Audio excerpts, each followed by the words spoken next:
नमिदूढभट्टमाणं परमपाणं जिनं तुसोतेणे पोच्छामि रेणसारं सायारण्यानदं मीनं नमो वरिहन्ताणं नमो सिद्धाणं नमो आर्याणं नमो वज्रायाणं नमो लोये सप्तसावुणं। बोले पंच परमेष्ठी भगवान की, 24 भगवान की, बोले चिंतामणि पारसनाथ भगवान की, शासन नायक भगवान महावीर स्वामी की, परम पूज्य आचार्य भगवान गुरुदेव विराग सागर जी महाराज की, परम पूज्य आचार्य भगवान श्री कुंद कुंद मुनिराज की, परम पूज्य भट्टाचार्य आचार्य विशुद्ध सागर मुनिराज की, अहिंसा में विश्व धर्म की, तीर्थराज संवेद शिखर की, महाराज की जय, संघ की जय। प्यारे बंधु,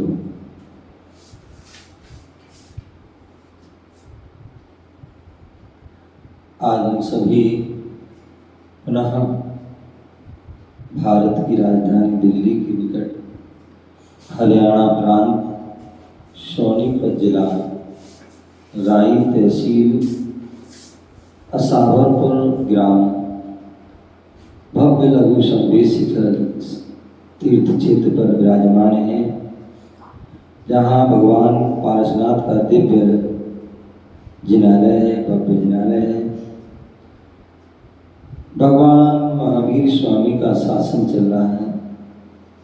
भगवान महावीर के स्वामी के द्वारा जो कहा गया, जो वाणी खिली, वो ही वाणी जिन वाणी के रूप में हमें प्राप्त है, उसी जिन वाणी का हम रसपान कर रहे हैं।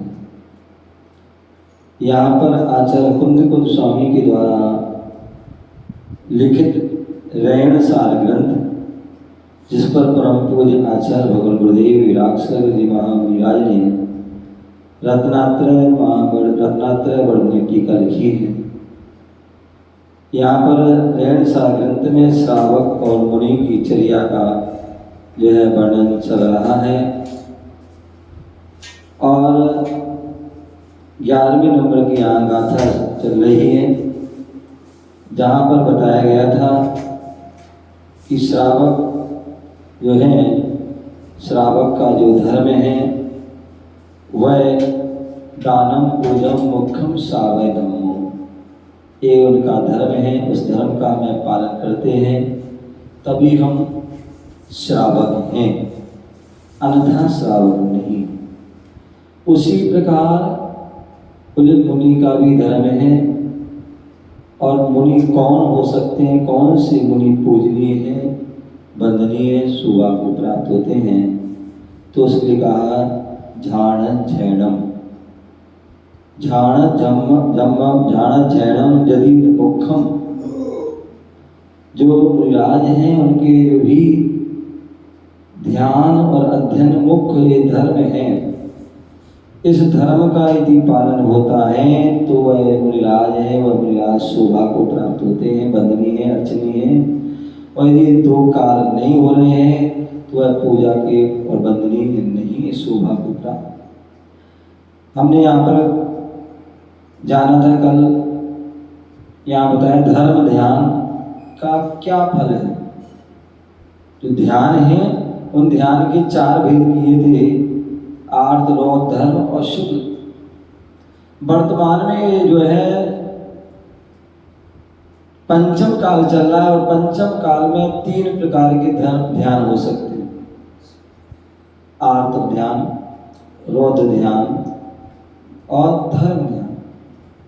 शुक्ल ध्यान नहीं हो सकता है, क्योंकि शुक्ल ध्यान के लिए जो है उत्तम सहनन चाहिए। द्रव्य, क्षेत्र, काल, भाव, ये चारों ही उत्तम होना चाहिए। जब ये 4 उत्तम होंगे तभी धर्म ध्यान कर पाएंगे, अन्यथा आज उत्तम द्रव्य भी नहीं है, उत्तम क्षेत्र नहीं है, उत्तम काल नहीं है, और ना वो उत्तम भाव है। तो इसलिए वह शुक्ल ध्यान जो साक्षात मोक्ष का कारण वो नहीं है। लेकिन उन 4 ध्यानों में तीसरा ध्यान धर्म ध्यान, जो हमारे लिए परंपरा से मोक्ष का कारण है। क्या है? परंपरा से मोक्ष का कारण है। ऐसा वह धर्म ध्यान, ऐसा वह धर्म ध्यान आज भी वह पंचम काल में हो सकता है।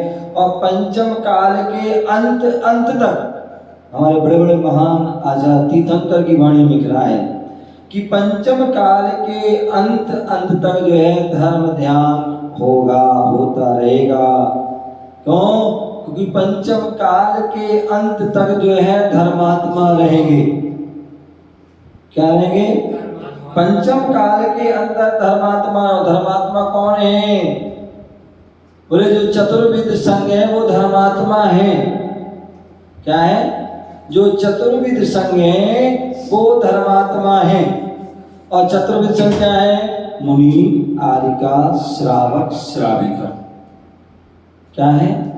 मुनि, आर्यिका, श्रावक, श्राविका, ये चतुर्विध संघ ये धर्मात्मा लोग हैं। क्यों? क्योंकि उन्होंने धर्म को स्वीकार किया, धर्म को धारण किया है। क्या किया है? धर्म को धारण किया है, इसलिए वो धर्मात्मा है। मुनिराज हैं, उन्होंने धर्म धारण किया है। आर्यिका हैं, उन्होंने अपने धर्म को, जो उनके कर्तव्य है उनको पालन कर रहे हैं। श्रावक, श्राविका हैं, वो अपने धर्म का पालन कर रहे हैं। मुनिराज अपने कर्तव्य का पालन कर रहे हैं, श्रावक अपने कर्तव्य का पालन कर रहे हैं, इसलिए वो धर्मात्मा। जो धर्म से सहते हैं वो धर्मात्मा। धर्म क्या है? धर्म क्या है? जब हम धर्म की परिभाषा हम देखते हैं तो क्या है धर्म? सही है भाई, क्या है धर्म? तेरा नाम ही धर्म है बेटा। क्या? उत्तम संयम धर्म है। 10 लक्षण धर्म है। हमने क्षमा को धारण कर लिया तो हम धर्म, क्षमा को प्रकट कर लिया तो वो आपके अंदर धर्म है। आपके अंदर मार्दव को हमने प्रकट कर लिया, आपके अंदर धर्म है। आपके अंदर सरलता है, आर्जव धर्म है, आपके धर्मात्मा है। आपके अंदर संतोष धर्म है, वो क्या है? सौच धर्म है, तो आप क्या है? धर्मात्मा है। आपके अंदर जो है संयम है, शौच है, त्याग है, तप है, आकिंचन है, ब्रह्मचर्य है। क्या है? तो आप क्या है? धर्मात्मा। तुम्हारे अंदर अभी ब्रह्मचर्य है कि नहीं है? है? लिया था ना, लोकांतिक बनी थी ना। तो जब तक शादी नहीं है तब तक के लिए ब्रह्मचर्य है आपका, तो तुम धर्मात्मा हो गए। क्या हो गए? धर्मात्मा हो गए। तुम्हारे लिए देवसाज गुरु पर श्रद्धा है तो धर्मात्मा हो। संजय भाई, तुम यहाँ पर आए हो, धर्मात्मा हो कि पापात्मा हो? धर्मात्मा हो। तो गुरु के पास जो आता है वो धर्मात्मा होता है। श्रद्धा से, लेकिन ध्यान रखना, शर्त है, यदि आप श्रद्धा से आ रहे हो कौन भाई, तभी आप धर्मात्मा हो।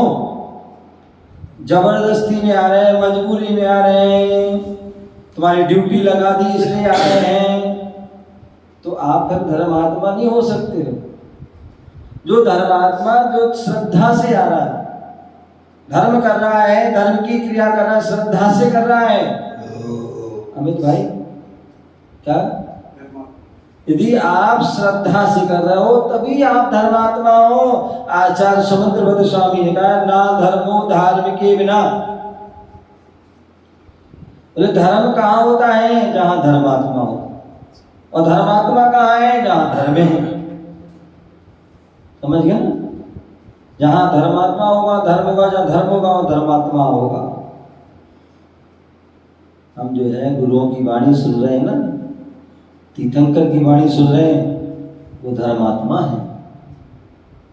सुबह वर्णन चल रहा था समय समाधि सार ग्रंथ में, बोले जो सम्यक दृष्टि कौन हो सकता है? बोले जो भव्य जीव है वो सम्यक दृष्टि हो सकता है। अभव्य जीव नहीं, जो भव्य जीव। कौन? जो भव्य जीव है वो जो है सम्यक दृष्टि हो सकता है। भव्य कौन है भैया? भव्य कौन है? हाँ, जो सम्यक दर्शन, सम्यक ज्ञान, सम्यक चारित्र को धारण कर सकता, रत्नात्रय को धारण कर सकता है, वो भव्य जीव है। कौन है? भव्य। तो सम्यक दर्शन किसको मिलेगा? जिसको भव्य है। सम्यक दर्शन कौन प्राप्त कर सकता है? जो पंचेंद्रिय है, संगी है। बहुत सुंदर बात कही थी। बोले मन, अगर हमें सम्यक दर्शन, हमें मोक्ष को मोक्ष की ओर कदम बढ़ा, मोक्ष को प्राप्त करना है तो उसका पुरुषार्थ करना होगा। और उसका पुरुषार्थ कौन कर सकता है? बोले संगी जी, जो मन से सहज है वही पुरुषार्थ कर सकता है। और मन मोक्ष कौन प्राप्त कर सकता है? जो मन से रहित होगा। पवन भाई, जो मन से रहित हो जाएगा उसको ही मोक्ष मिलेगा। जब तक मन से रहित नहीं होगे तब तक मोक्ष मिलने वाला नहीं। और मोक्ष के कदम मार्ग पर कब पड़ोगे? जब आप मन से सहित होगे।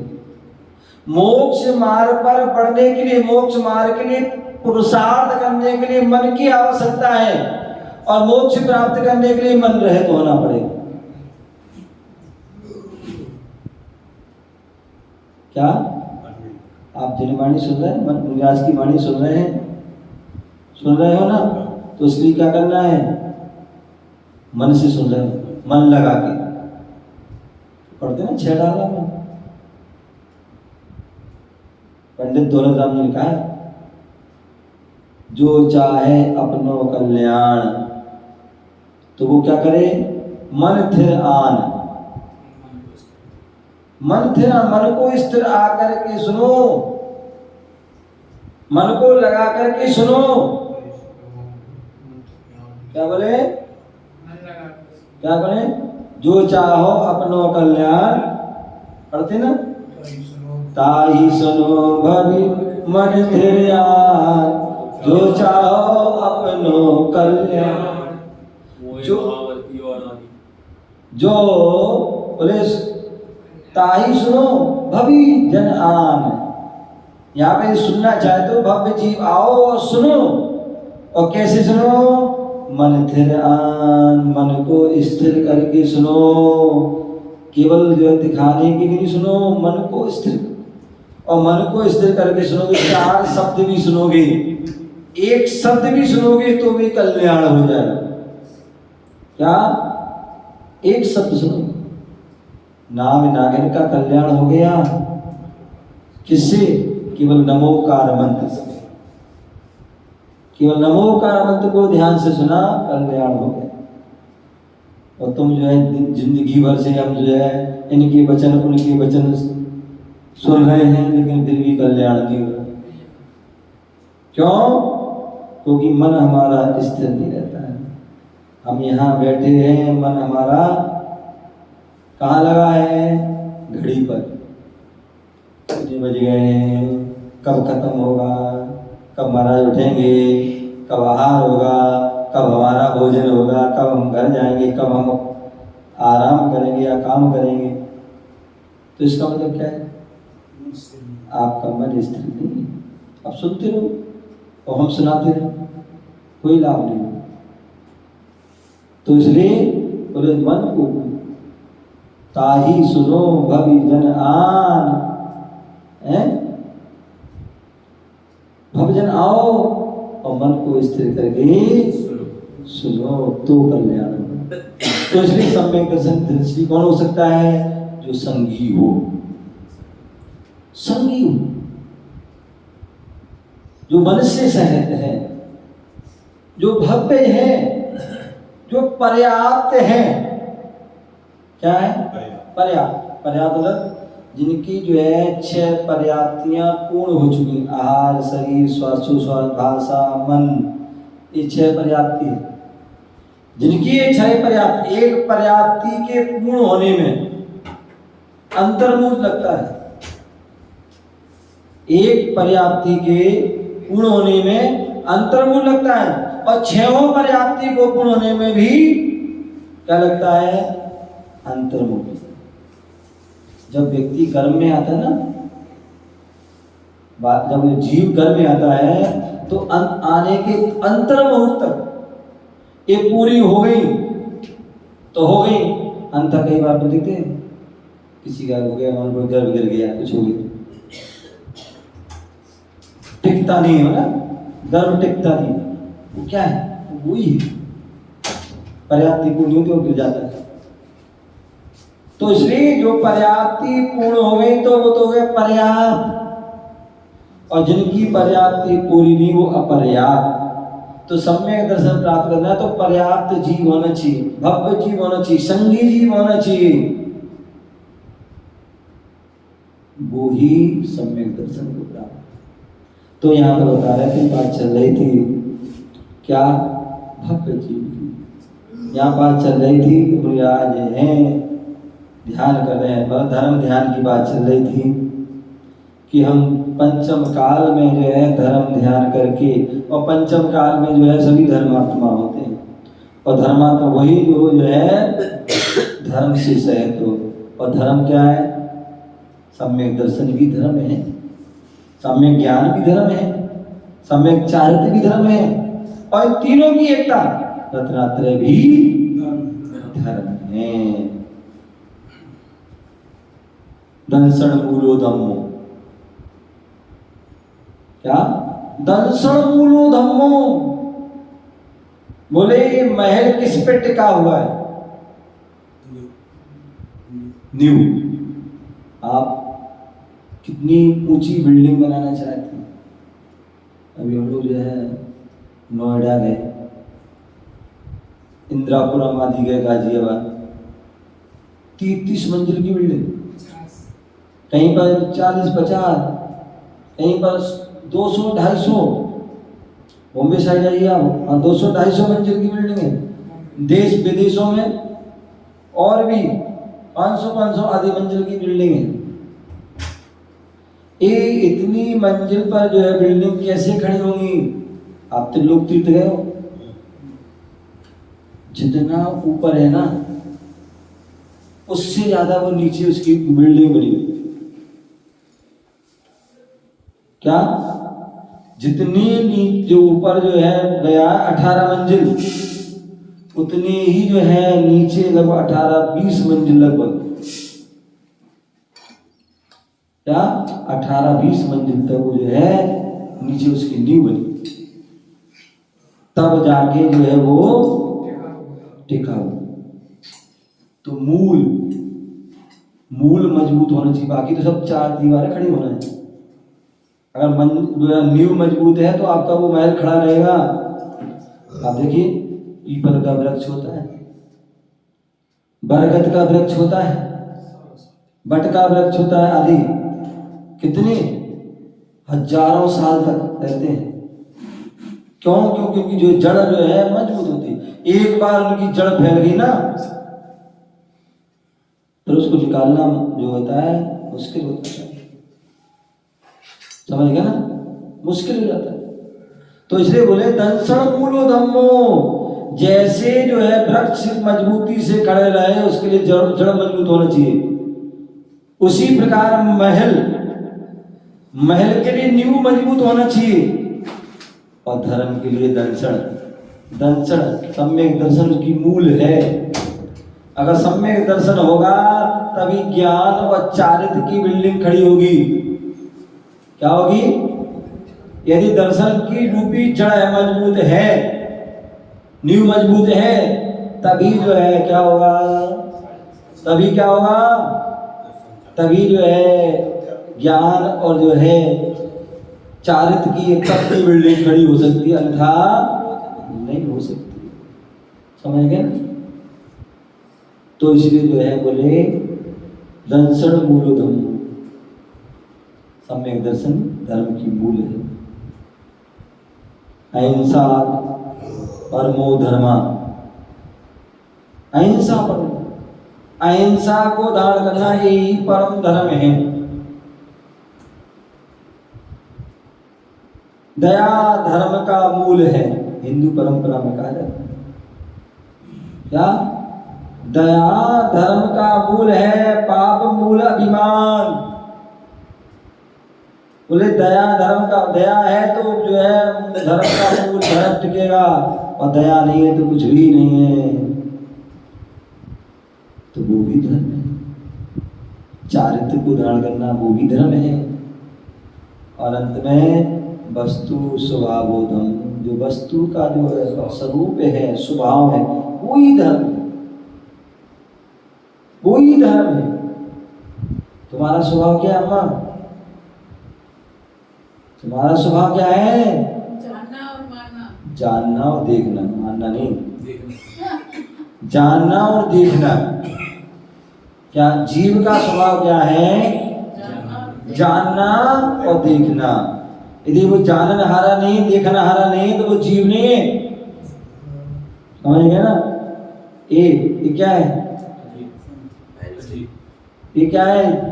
जीव है क्या? जीव है, अजीब है। क्यों? क्योंकि इसके अंदर जानन हारा, जानना और देखना नहीं हो रहा, इसलिए जीव नहीं है, ये अजीब है, पुद्गल है।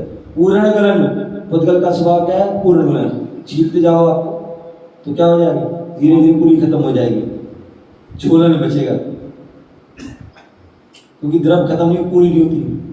इसका आकार तो खत्म है लेकिन वो छोलन बच जाएगी। वो छोलन क्या है? अजीब है, पुद्गल। तो इसलिए वस्तु का जो स्वभाव है वही उसका धर्म। जल का स्वभाव क्या है? शीतल। आप कितना भी गर्म कर लो, शीतल हो जाए। अग्नि का स्वभाव क्या है? गर्म। जल रही है तो भी गर्म है, बुझने के बाद भी वो उसमें गर्माहट रहती है, क्योंकि उसकी वो है स्वभाव। तो ये वस्तु का स्वभाव क्या है? धर्म है। तो कहने का जानना। तुम कौन हो? मैंने कहा था तुम कौन हो? तुम कौन हो? आत्मा। तुम आत्मा किसमें होती है? आत्मा का धारी को क्या कहते हैं? जो आत्मा का धारी है, आत्मा से सहित है, ज्ञान से सहित है, वो कौन है? जीव द्रव्य है।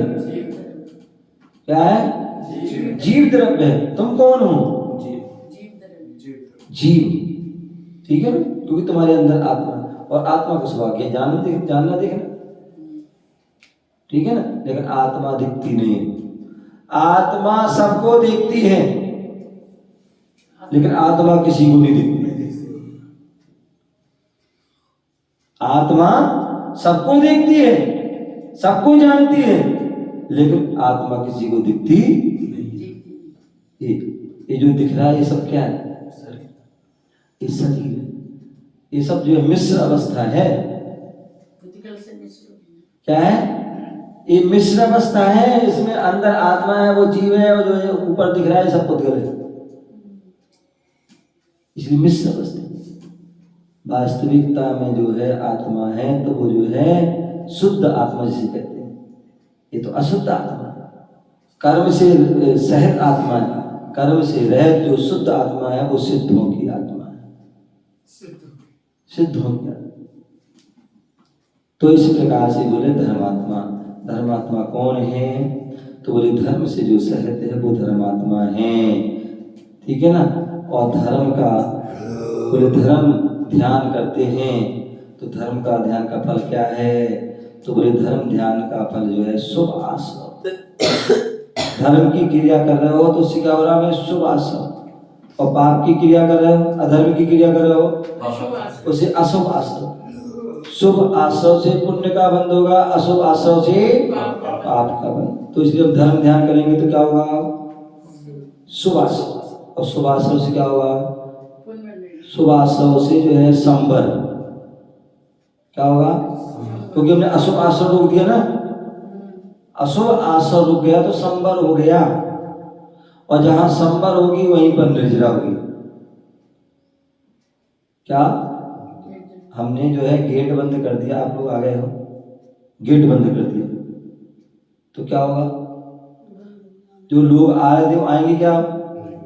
आ पाएंगे? नहीं आ पाएंगे। तो वो आना बंद हो गया ना, तो जो आना बंद हो गया ये क्या हो गया? संवर हो गया।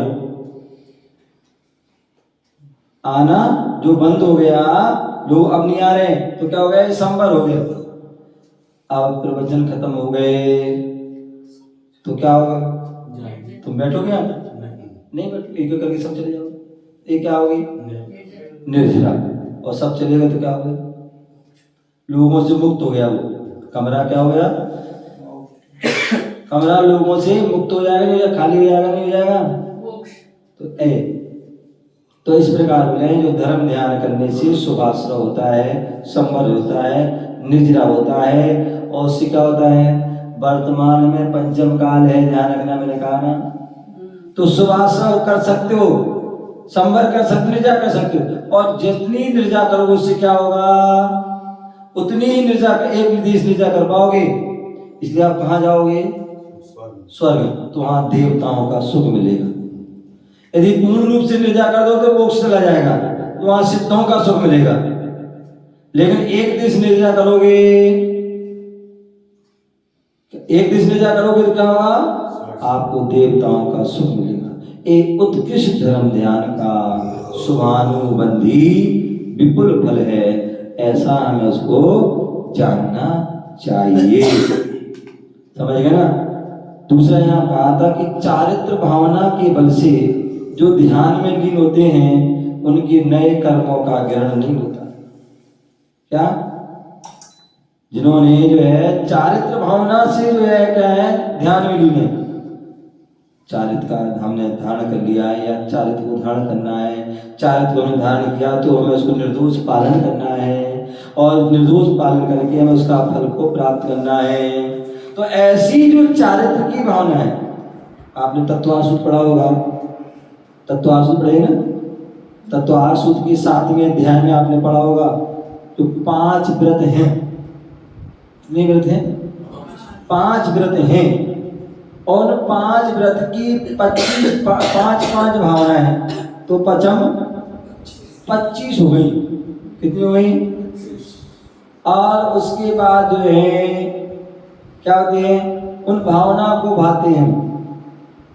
तो वो भावना केवल देशव्रत की ही नहीं है, वो महाव्रत की भी भावना है। तो इसलिए जो है बोले चारित्र की भावना के बल से जो ध्यान में लीन होते हैं, जब तक आप चारित्र को धारण नहीं करोगे तब तक आप ध्यान में लीन नहीं हो पाओगे। आज सकल चारित्र धारण करें, इसलिए हमेशा क्या ज्ञान ध्यान में लीन रहते हैं। श्रावक थोड़ी देर के लिए चारित्र में लीन होता है, मतलब चारित्र में संयम धारण करता है।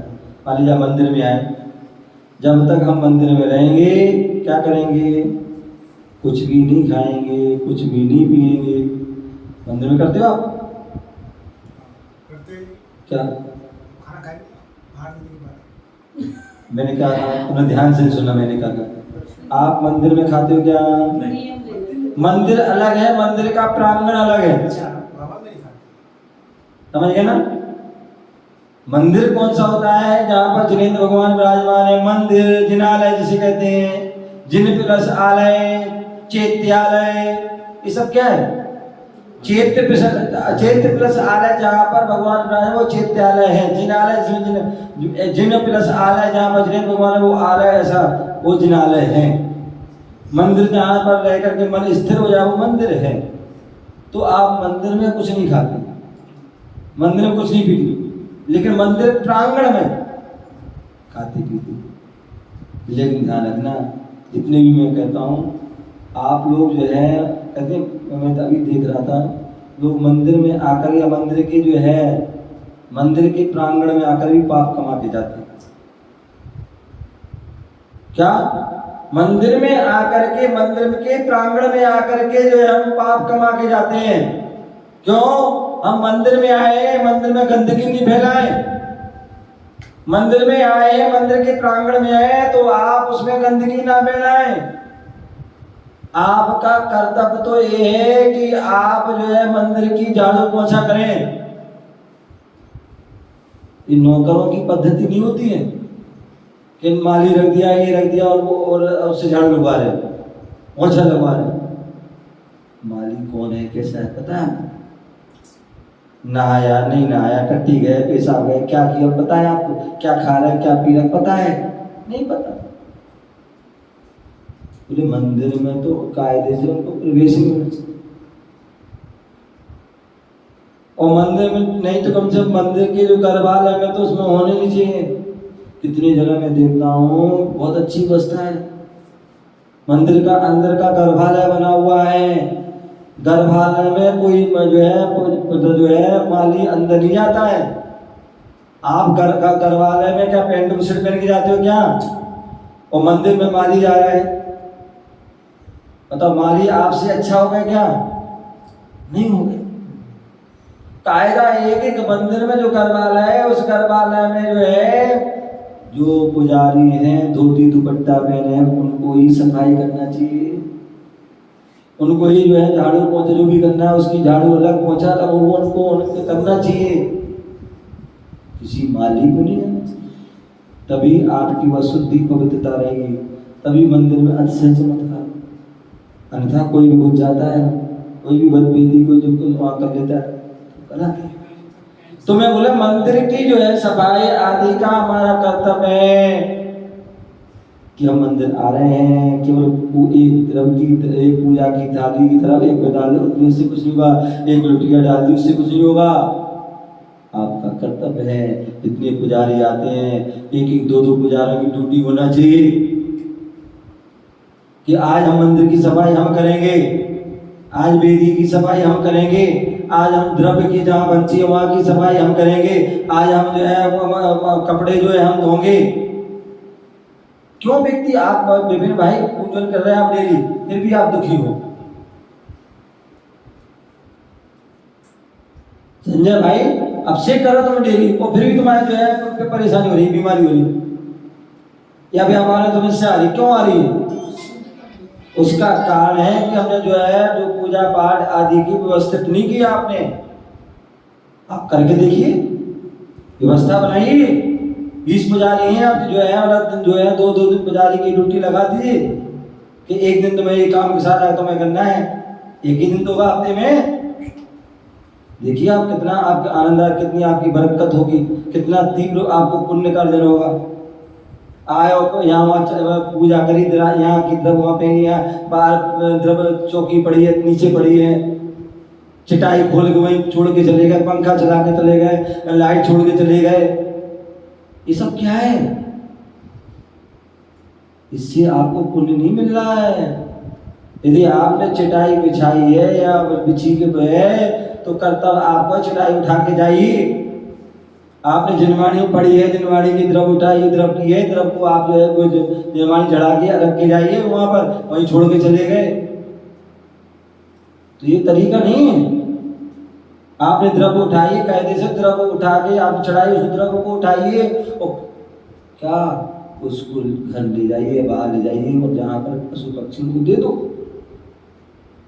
कायदा ये। अन्यथा अपन छोड़ गए। और माली ने क्या किया? माली के पास आएंगे द्रव लेने, कौन आएंगे? जो मांसाहारी लोग, मांसाहारी लोग हैं वो आएंगे, चावल ले जाएंगे और क्या बनाएंगे? वो क्या बोलते हैं? बिरयानी। किसको दोष लगेगा? किसको लगेगा? खाने वाले को, जो द्रव्य चढ़ा रहा है उसको लगेगा, जो द्रव्य चढ़ा रहा है उसको दोष लगेगा। समझ गए? तो इसलिए जितनी अच्छी आप व्यवस्था बनाओगे उतनी आपको पुण्य लगेगा। तो मंदिर में हम पूजा कर रहे हैं, पाठ कर रहे हैं, जो भी कर रहे हैं, उसकी सारी व्यवस्थाओं का कर्तव्य आपका है, माली का नहीं है। आए हमारे तूने झाड़ू नहीं लगाई, तूने पोछा नहीं लगाया, तूने चौकी नहीं लगाई, तूने ये नहीं लगाया, ये उसका काम नहीं है। हम मंदिरों में जो है कई जगह देखते हैं माली उसे द्रव्य लगवा लेते, बिल्कुल गलत।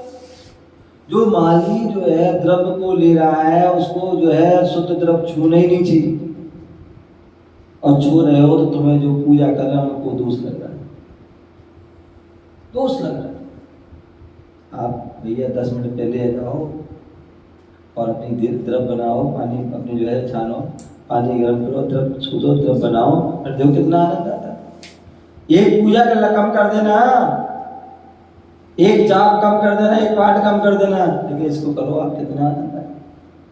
तो ये मंदिर की सफाई व्यवस्था। उसी प्रकार यदि मंदिर के बाहर यदि कमेटी ने आपकी व्यवस्था कर रखी है अच्छी, कि भैया आ रहे हो, आप दूर से आ रहे हो, आठ दिन आ रहे हो, तो आप भोजन कर लो।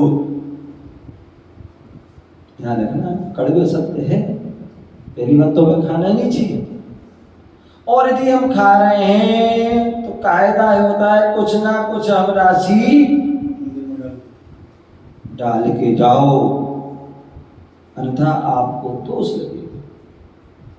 भले ही किसी ने व्यक्ति ने कर रखा हो, यदि किसी मान लीजिए किसी व्यक्ति ने कह दिया, सेठ जी ने कह दिया कि आज हमारी तरफ से भोजन है, लेकिन फिर भी तुम्हारा कर्तव्य जो जो भोजन कर रहे हैं कुछ ना कुछ वो राशि उसमें डाल के जाए। दूसरी बात, हम क्या होता है, फ्री का मिल जाता है, पूरी थाली भर लेते हैं, हम प्लेट भर लेते हैं, पूरा कप चाय का भर लेते हैं, और पिया एक घूट दो घूट फेंक के चले।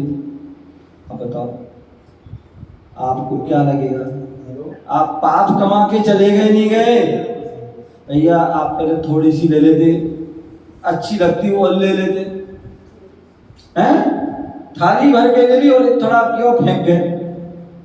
अन्न का अपमान। वही व्यक्ति भूखे मरते हैं या भूखे अभी मर रहे हैं तो उन्होंने पूर्व कहीं ना कहीं किसी न भाव में अन्न का अपमान दिया हुआ। तो इसलिए भैया फ्री का तो हो सकता है, लेकिन उसकी हमें सम्मान विनय, उसका जो है आदर करना, अनादर करना है हमारा काम। तो इसलिए कभी भी जो है भोजन करो उतना लो जितना हम खा सकते हैं। आपको बताओ प्राचीन परंपरा है, बाबा बैठे 84 साल का अभ्यास है। पहले के लोग खाना खाते थे, पंगतों में जाते थे। आज हम देखते हैं व्यक्ति खा रहा है झूठे को, सब सामान छू रहा है। क्या मतलब दालोत्तर हो रहा है, बिल्कुल क्या हो रहा है? खा रहे झूठे, सब सारा सामान छू लिया, सारा झूठा। कायदे से भैया ऐसा है, ये भी तुम भैया हम परस देना, भैया हम लेते नहीं। पहले व्यक्ति मना व्यक्ति को मतलब क्या करते थे, भैया को ले लो, सम्मान से खिलाते थे, महाराज रख दिया वो खा लो भैया, क्योंकि आप खाते हो ऐसा। अन्यथा भैया भाई थाली लगा दो, थाली लगाएगा, 2 बार 4 बार तुम्हारा पाया, भैया रोटी ले लो, दाल ले लो, सब्जी ले लो, सम्मान से कहेगा। और तुम वहां गए तो अरे अभी तो लिया तुमने चावल, अभी तो तुमने पराठा लिया, अभी तो तुमने मिठाई ले दी, उसे तो रोक दिया, बेइज्जती हो जाएगी। तो ये क्या है? ये जो है हमें इस व्यवस्था बनानी चाहिए। कभी मान 4 लोग चले गए, आप ही आपस में बना लो। 4 लोग यदि चलेगा भाई, 3 लोग खाना बना भैया, एक हम परसा लिया, तब उसके हो जाए वो दूसरे को परा दे। ये व्यवस्था हमारी, क्योंकि हमारी व्यवस्था हम स्वयं अपनी व्यवस्था हम नहीं संभाले, कौन संभालेगा? अन्यथा बना दिया तो रख दिया, तुम बेसन वो खा रहे हो। ये व्यवस्था नहीं, व्यवस्था बनाए। दूसरी बात, पानी पिया और फेंक दिया, कप गिलास यहाँ वहाँ नहीं दिया, खाना खाया वहीं छोड़ दी, नहीं भैया उसको व्यवस्था उसको करें। कि अभी देख रहा हूँ बोतल ली व्यक्ति ने इतना पिया और छोड़ दिया, फेंक पिया, जहाँ पिया वहीं छोड़ दिया। ये सब क्या है? आप क्या मलेच्छ हैं क्या? ये जो काम करते हैं ध्यान रख, कोई भी हो जाए, चाहे बड़े से बड़ा व्यक्ति क्यों ना हो, चाहे वो अध्यक्ष हो, चाहे मंत्री हो, कमेटी हो, चाहे कोई पुजारी हो, कोई भी हो, यदि वो ये सारा काम कर रहा है, ध्यान रखना वो क्या है? आर पुरुष नहीं है, श्रेष्ठ पुरुष नहीं है, वो क्या है? संयम। क्या है वो? मलेच्छ है। क्या है? मलेच्छ। जिसका खान पियन रहन सहन उठना बैठना जिनका ठीक नहीं होता है, वो मलेच्छ होते हैं। अब ध्यान रखना, जब भी कोई यहाँ वहाँ जाए, कौन क्या कर रहा है देख लेना, समझ जाना ये कौन आर है, कौन मलेच्छ है। कह देना एक आध बार तो, भैया तू मलेच्छ है। तब वो कहे क्यों भाई तूने ऐसा किया? भाई ऐसा तो घर में करता है क्या? तू यहाँ कर रहा है मंदिर प्रांगणों में कचरा फैला रहा है, तो गुटखा खाया, पी पी कर रहे हो, पिच पिच कर रहे हो, क्या है? जहां दिया वहीं कचरा फैला दी, पन्नी फेंक दी, गई कुछ फेंक दी, क्या है? ध्यान रखो, आप मंदिर में आए हो, मंदिर का प्रांगण है, पुण्य कमाने आए हो। कभी भी किसी क्षेत्र पे जाओ, कहीं भी जाओ, कमरे में हम रुकते हैं, वहीं पिच पिच कर देते हैं। आप घर में ऐसा करते हैं क्या विपिन भाई? घर की बाथरूम पिच पिच करते हो क्या? नहीं करते होगे। घर में कोई कचरा नहीं फैलाते होगे, लेकिन मंदिर में या धर्मशाला में कचरा फैला के रखते हैं। ध्यान रखना, धर्म का स्थान जिनालय है, धर्म अनायत आयतन है। देव सास गुरु के जो स्थान हैं वो क्या है? आयतन। और जो उनके भक्तों के स्थान है वो भी आयतन है। तो उन आयतनों को हम सुरक्षित रखेंगे, सलामत रखेंगे, स्वच्छ रखेंगे, तो वही आप धर्मात्मा की पहचान, वही धर्मात्मा, वही सम्यक दृष्टि है। और यदि ऐसा कुछ नहीं कर रहे हो तो आप सम्यक दृष्टि नहीं है, मलेच्छ हो, धर्मात्मा नहीं, अधर्मात्मा पापात्मा हो, मलेच्छ हो। तो इस बात का हम ध्यान रखें। और यदि आप ध्यान रखोगे तो अपने आप हर क्षेत्र पर सफाई रहेगी। हम दूसरों को कहते हैं, डांट कर्मचारी डांट, तूने सफाई नहीं करी, तूने नहीं किया, वो नहीं किया। भाई गलती किसने की? यदि प्रत्येक व्यक्ति सुधर जाए कि भैया हम कमरे में जैसा मैं क्लीन मिला था वैसा हम क्लीन छोड़ के जाएंगे, तो दूसरे को अपने आप साफ मिलेगा। और तुम कचरा फैला के चले गए, कचरा फैला के चले गए तो दूसरे को क्या मिलेगा? कचरे। तो इस बात का ध्यान रखें। हम धर्म स्थान में आ रहे हैं तो धर्म स्थान पर धर्म कमाने आए, पाप कमाने ना आए। हम धर्म स्थान पर आकर के धर्मात्मा बने, पापात्मा ना बने, अधर्मात्मा ना बने। तभी आप क्या है? धर्म ध्यान कर पाओगे।